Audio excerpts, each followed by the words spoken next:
Welcome back, MECH2320 again.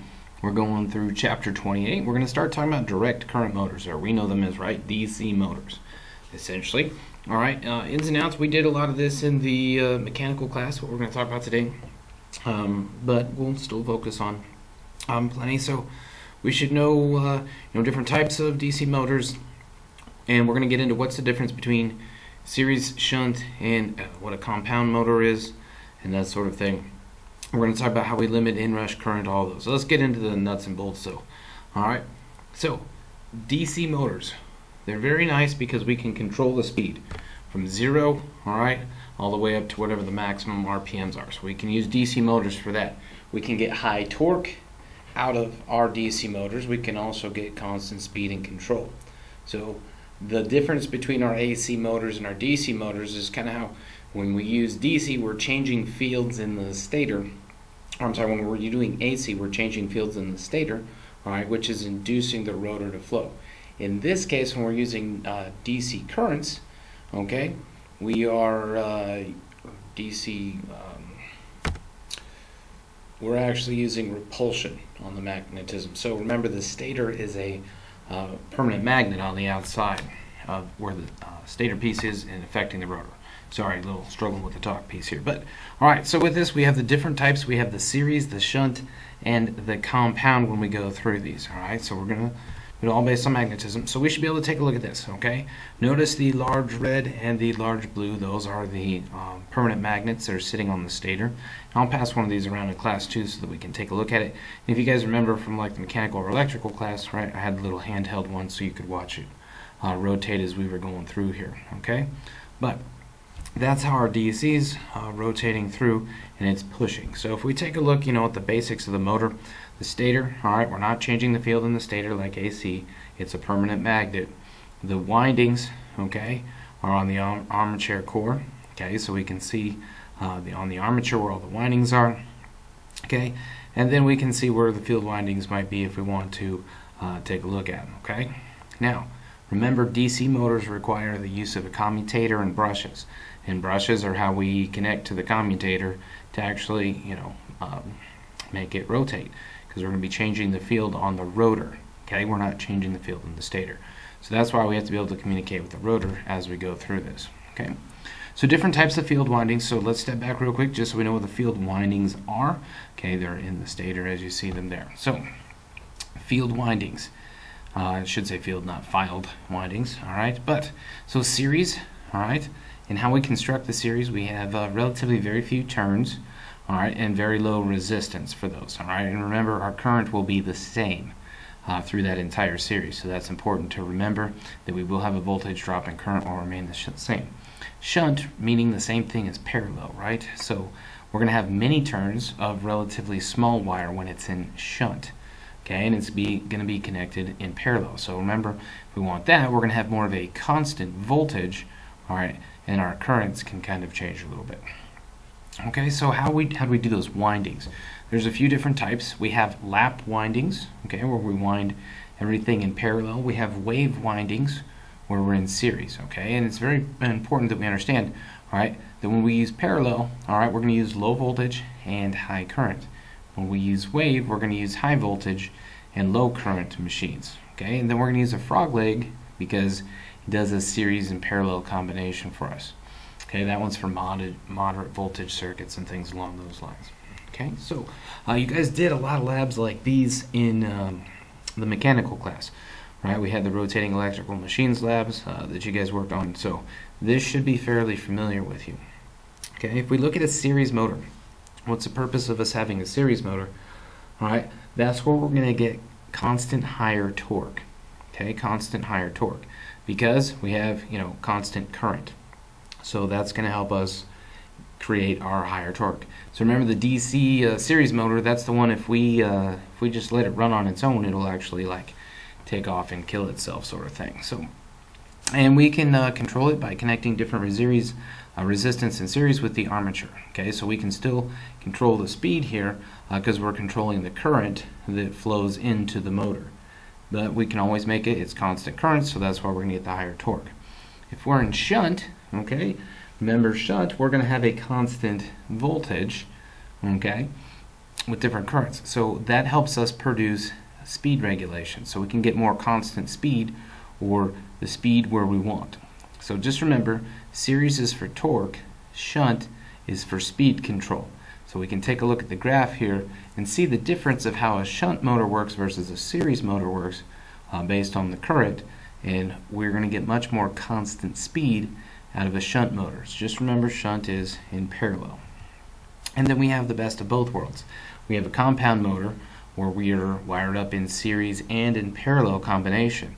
That way we can control torque and speed as we go through these. Okay, very, very important here. Now, how do we check that? Because what's going to happen to our motor? It's going to turn off as we're going along if our field strength dwindles, okay, and that'll ruin our motor. So what we do as a form of protection is we have a field loss relay. Okay, so what does that do? We can see in the control piece of the circuit below, all right, that field loss relay is going to open up so the motor shuts off when it's in sealed in logic. So it detects if the field isn't strong enough, something's gone wrong, all right, that it opens up and shuts the motor off so that we can take a look and see what's going on. So that's when we lose field strength in a compound motor, okay? Now, you guys learned this. We can also use an external shunt field supply. So when we did that in the mechanical class, when we went through those, all right, that was the separately excited field hookup when we did it, okay? So we can provide a separate supply for that, but we still put the field loss relay on there so that we know if we lose that shunt field, all right? Because if we lose the shunt field, the damage done from the series piece could be very severe, because remember, that's the part that's really controlling the current on it, all right? And it'll jack with the torque and things like that. So and there can be, if we lose field, if we lose shunt field, all right, that can cause an increase in current through the series field, and we can actually blow the motor. So we got to really pay attention to those sort of things and why we have those preventative measures in place as we go through this. All right, so if we kind of compare, what's going on and how we control compounds, okay? Remember, compounds a series and shunt, combo circuit. That's why we learn circuits as well, right? Series parallel combinations and understanding what's going on with voltages and currents through that. So we did a lot of that in the electrical class, okay? So we can take a look here and understand this graph where we have RPMs and we have the motor load, okay? So we can take a look at the strengths, okay? Now, what we want to know, because we want to make sure that we make adjustments correctly, so that's why it's important here that we understand if we're over, flat, or under, okay? So flat means what? We have series and shunt are balanced, so we're going to have constant speed, okay? If we're over, that means the series field is stronger than the shunt field, so we're going to have greater, we'll have greater than full load speed, okay? If we're under, that means the series field is weaker and our speed is going to be less than full load speed. So that's really how we adjust that when we have a variable speed motor or things like that. We understand if we're flat, we're over, okay, and what's going on if we're under. And it's all based on how that series field is versus the shunt field. All right, moving forward here. So we need to be able to understand what the difference is here between cumulative and differential compounding. Compounding, we're still talking about series parallel combinations here, okay? If we're cumulative compounding, it means the motors are wound so that the fields have the same polarity, okay? So it's very important when we do that, so the current can flow through the series and shunt fields in the correct manner so that we get the polarity the same way. If they're differential, okay, it's how they're wound so that the currents as they go through the coils of wire are not parallel to one another, okay, and that will essentially be opposite directions and they can cancel each other out, sort of thing. So that's what we're doing. We're either compounding, we're cumulative, right? We're adding the fields together, or we are, canceling them out with some aspect because they're opposites. Now I know the diagram here doesn't show necessarily that they are opposite windings. Okay, it looks like the same diagram, but it will be wound differently so that the fields go differently as you're working together. So the pictures are off here. The one on the left, okay, is supposed to go with the one on the right. Okay, so that's showing that they're opposite. So both of these are showing compounding. We don't have the one on here showing cumulative. All right. Then how do you test the motor if it's cumulative or differential compounding? All right. We can do it in steps. Okay. First step, disconnect the motor from the load, then disconnect the shunt field. Okay. And now the motor is strictly connected to the series motor. Okay, or the motor's directly in series. Then you reconnect the shunt field and connect the power. If the motor turns in the same direction again, once you put it back on, okay, so you're going to take it off, you're going to look at the motor as it runs in series. All right, then you're going to put it all back together, you're going to turn it on. If it runs in the same direction, okay, that means we're cumulative. If the motor turns in the opposite direction, okay, we're going to be differential. So that's how you tell the difference between the two. All right, and you always tell from looking straight on the shaft. All right, how do we reverse direction of DC motor? Okay, we change the magnetic polarity of the armature. Okay, so we can change the magnetic polarity of the armature. So how do we determine the direction of rotation we were just talking about with cumulative and differential? All right, you always determine the direction of the motor by facing the shaft. Okay. So if you look at the end, or you're facing the commutator end, all right, as you're looking at that end, you will determine if it's rotating clockwise or counterclockwise. So don't stand behind the motor, stand facing the motor, the commutator end. Okay, that's how we determine direction of rotation.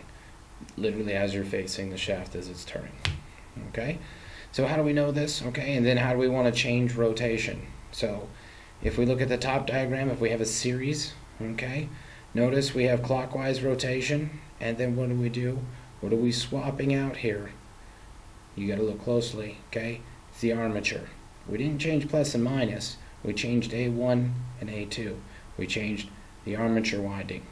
Okay, that's how we change direction on a series motor. Now, if we take a look at the shunt motor, that's the one in the middle. Okay, look closely. What did we do again? We changed the armature winding. So we changed A1 and A2. We swapped the polarity on A1 and A2. Okay? And then if we look at the compound motor, same thing. We swap A1 and A2. So very, very simple. All right? We're swapping the armature winding. All right, guys. That's the end of this lecture. If we have any questions, go ahead and shoot me an email, or let me know if we need to Zoom meet or team meet. Else, guys, have a great day, and I'll talk to you soon.